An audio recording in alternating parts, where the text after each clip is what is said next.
Татарстанда кыргый хайваннар өчен җимлекләр урнаштыру буенча акция старт алды. Чара аучылык ресурсларын саклау һәм торгызу, шулай ук алар өчен уңайлы шартлар тудыру максатында оештырыла.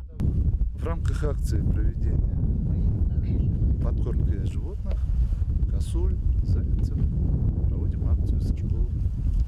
Ну именно подсыпаем соль вот сейчас, под зерно подсыпаем в это время. Начинаем соль, зерно, сено.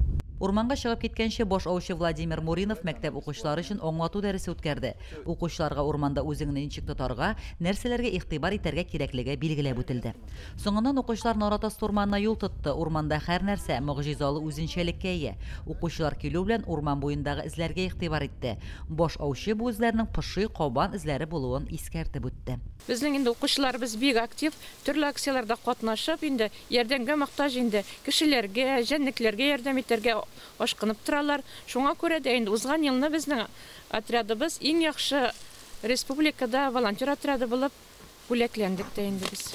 Мәктәбебездә укучыларга экология, культура тәрбияләүгә зур игътибар бирәбез.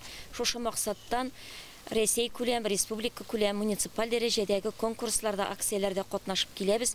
Һәм бүгенге урманга чыгышыбыз да безнең 4 октябрьдә хайваннарны яклау көненә багышланган. Без волонтерлар отряды Тылсым.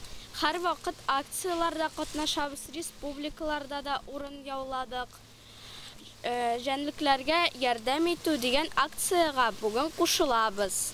Җәнлекләргә дә безнең ярдәм кирәк. Без җәнлекләрне кайгыртырга тиеш. Бош аучы укучыларны урманнарны сакларга, җәнлекләр, кошларга сакчыл карашта булырга өндәде.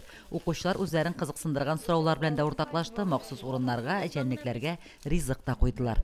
Лилия Шәймиева, Динар Нуртдинов, Мөслим телевидениесе.